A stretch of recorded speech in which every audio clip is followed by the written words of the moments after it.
All right, good morning. Happy Sabbath.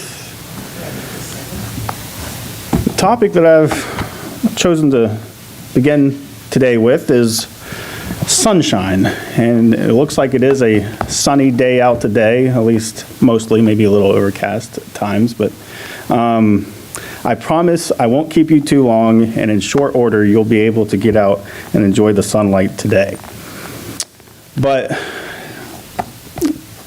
as I'm sure most of you are probably aware by now, daylight savings time ends next Sunday, and we turn our clocks back an hour for the winter.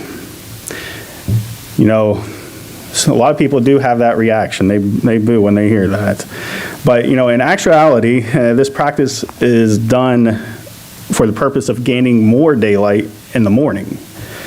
But for most people, it is a sign that the days are getting shorter. But in reality, the days have been getting shorter for a while and will continue to get shorter until December 21st, the shortest day of the year, and then it will start going in the other direction again. But the end of daylight savings time just means that an hour of daylight has been transferred from the evening to the morning. Since people are generally out and about in the evening more so than in the morning, though, most people from a practical perspective do indeed lose an hour of daylight. Generally speaking, most people do not spend that much time outdoors during the winter months, and certainly not as much as they do during the summer months. This can be partially attributed to the shorter days and also to the colder temperatures. As a result, this means most people get very little exposure to sunlight in the winter, and thus they miss out on an important part of their overall health. Some of you may be familiar with the acronym New Start. It is an acronym that describes 8 habits that promote a healthy lifestyle. The 8 habits are nutrition, exercise, water, sunshine, temperance, air, rest, and trust in God. And right in the center of that is the letter S, standing for sunshine, as a reminder of the importance of getting a sufficient amount of light. Exposure to sunlight has been linked to beneficial effects on blood pressure, lower risks of heart attacks, lower rates of autoimmune disorders. UV rays from the sun trigger a process in the skin that produces vitamin D, which is important for bone health and keeps the immune system strong. Conversely, we also know that a lack of sunlight can have many harmful effects on our health. A 2004 article in the Smithsonian Magazine reported that prolonged darkness can play a role in disorders ranging from depression to diabetes. A lack of vitamin D has been linked to a host of ailments, ranging from a weakened skeletal system to dementia and Alzheimer's. Inadequate sunlight exposure can reduce the amount of serotonin produced by the body and has also been linked to an increase in other mental health disorders, such as seasonal affective disorder. Suffice it is to say, getting an adequate amount of outdoor time and sunlight exposure is an important habit to build all throughout the year, even if it may require a little more effort in the winter months. But my message today is not about the importance of exposure to the S-U-N, but to the S-O-N. The Bible calls Jesus the light of the world, and that is the light we need exposure to the most. John 1 verse 4 says, "In him was life, and the life was the light of men." From the beginning, light has been a symbol of God's presence. The first words of God recorded in the Bible are, "Let there be light." And light was the first thing that God spoke into existence during the creation week. During the Exodus from Egypt, God was a pillar of fire that provided light to the Israelites by night. In the Jewish temple, Jesus was represented by the 7-lamp candlestick. When Jesus was born in Bethlehem, his birth was announced to the shepherds by angels shining in glory. And finally, in Revelation, John describes the New Jerusalem as a city where there was no need for sun or moon, because the Lamb was its light. The book, The Desire of Ages, opens with a description of Jesus' mission on earth as a mission to drive out darkness. The opening paragraph in the book states that Jesus was the image of the Father's greatness and majesty, the outshining of his glory. And it was to manifest this glory that he came to our world. To this sin-darkened earth, he came to reveal the light of God's love. Jesus says of himself in John 8, verse 12, "I am the light of the world. He who follows me shall not walk in darkness, but have the light of life." So over and over again, we can see Jesus portrayed as light that dispels darkness. In darkness, there is confusion, and truth can be easily hidden and obscured. Think about why so many criminals choose to operate at night. The night hides truth and provides a cover for deception, but light provides clarity and reveals truth. Jesus' primary purpose in coming to earth then was to reveal truth and provide clarity of who God was. Many people of that time did not fully understand who God truly was or what his true character was like. For those people, the life of Jesus was to be their example. By witnessing the life Jesus lived, they would see with greater clarity the true nature of God. And it is really no different for us today. We also do not fully understand who God is. We also need to witness the example of Jesus. We need to study his life and his ministry to gain a better overall picture of God and dispel the darkness that still exists today. Just as a light bulb drives out darkness when it is turned on, Jesus drives out spiritual darkness and confusion when we cultivate a relationship with him. To get a better idea of what it means for Jesus to be the light of the world, we're going to take a closer look this morning at John chapter 9. In this passage, we will discover how the light of Jesus can change lives for those who believe in him. So again, that is John chapter 9, and I will begin with verses 1 and 2.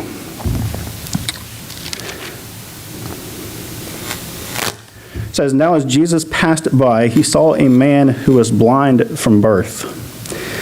And his disciples asked him, saying, 'Rabbi, who sinned, this man or his parents, that he was born blind?'" So the first thing I want us to consider here this morning is the plight of this blind man. According to the scriptures, he was born blind. So at no point in his life had he ever been able to experience the gift of sight. Most of us probably can't even begin to imagine the challenges that this man had to deal with on a daily basis. Think of all the activities that we take for granted. Think about the challenge he would have had just to feed himself or to get dressed in the morning or navigate around his home, if he even had one. Many of those things this man either would have severely struggled with or couldn't do at all. Think of the pleasures and enjoyments of life that he had missed out on. Think about what it must have felt like to have never seen a sunset, or a majestic mountain range, or a flowing river, or a flower in full bloom.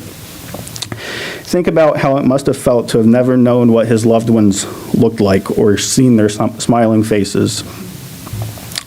Think about what it must have been like to have never have use of one of your senses. Yet this man had lived his entire life in this state of blindness. I imagine that he often struggled to understand the reason for it, and I imagine that he would have given up anything to be healed from it. I'm sure that most of us would feel the same in that situation. But this man's situation was even worse, because in addition to being blind, he was also poor. We learn in verse 8 that he was a beggar. He did not have a job. He probably did not have the ability to work a job and had to depend solely on the generosity of others for his subsistence. From context we get later on in the story, it doesn't seem that his parents were all that involved in his life either. So it seems pretty clear that this man lived a hard and challenging life. In the life of this blind man, we can find a spiritual lesson for us today. Although none of us have had to live with the complete and total loss of our eyesight or had to sit on the street begging for money, we can still be blind and poor in other ways. The Bible speaks of a spiritual blindness and a spiritual poverty that is worse than having sightless eyes or no money. To be spiritually blind or poor is to have no knowledge of Jesus or the gospel, to have no love for him in your heart. Paul says in 2 Corinthians 4:3-4, "But even if our gospel is veiled, it is veiled to those who are perishing, those whose minds the God of this age has blinded, who do not believe, lest the light of the gospel of the glory of Christ, who is the image of God, should shine on them." Those who have not received Jesus as their Savior are those who are blind. They are perishing with no hope. They are living in a state of spiritual darkness. Then there are others who the Bible describes as being in a state of lukewarmness. They do not think that they live in a state of spiritual darkness or poverty. They believe they are rich and in need of nothing. But the Bible says they are in reality wretched, poor, miserable, blind, and naked.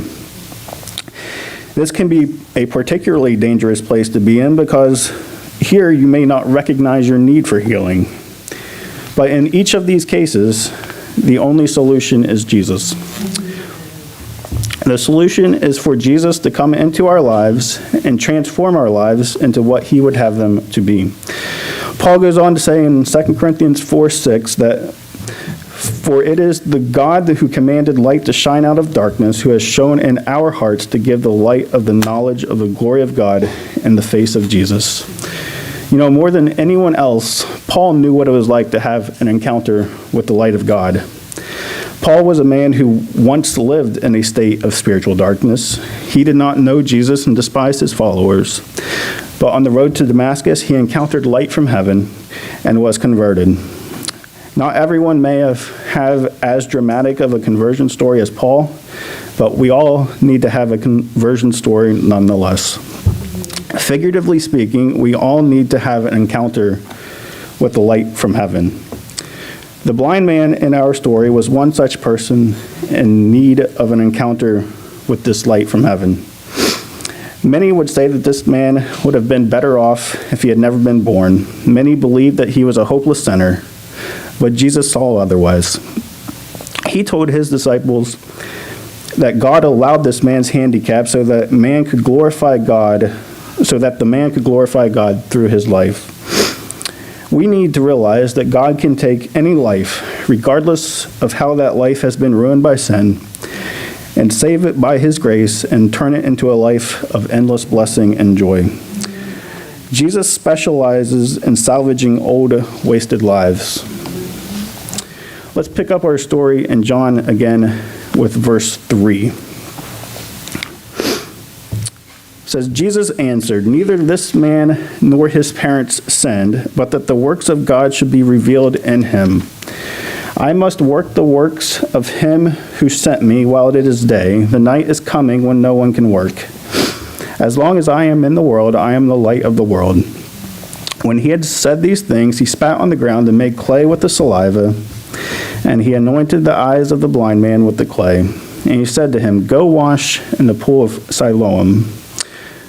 So he went and washed and came back seeing. Therefore the neighbors and those who previously had seen that he was blind said, 'Is this not he who sat and begged?' Some said, 'This is he.' Others said, 'He is like him.' But he said, 'I am he.'" So the first thing that Jesus did for this man was heal him of his physical handicap. When the man went to Siloam and washed his eyes, he was healed of his blindness.